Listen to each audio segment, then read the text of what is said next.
I've always liked the whole history and World War II era of airplanes. I really enjoy.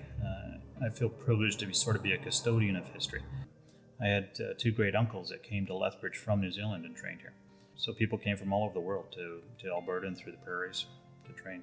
We had a number of bases, and we trained all the Commonwealth, most of the Commonwealth pilots. One of my favorite things to do with the Stairman at Willoughby with Harvard is give rise to young pilots and just teach them a little bit about history and just let them enjoy the airplane. And then the older pilots too that saw the airplanes fly in their day, and it's just a real joy to give them a ride. I'm constantly reminding myself that some 18-year-old kid got off his tractor in Nebraska and got into an airplane for the first time, and it was probably the Stairman. We take it for granted now, but it was still somewhat of a novelty back then.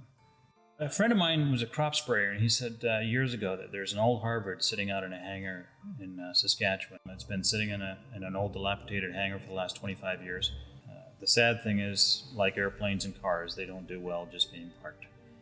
Probably the biggest challenge in the restoration is just going through every piece of the airplane to make sure it's going to be airworthy, which means changing tires and every hose, control cables, just to ensure that it's safe. Safety is still paramount, both for the pilot and passenger, as well as we want to preserve the airplane too. So it's really going to be a team effort to keep these airplanes flying. These are two iconic airplanes that every pilot wants to fly. So it's usually not hard to get someone enthusiastic about helping with these projects. Well, we'd like to document it. Well, that's what we'll do. Perfect.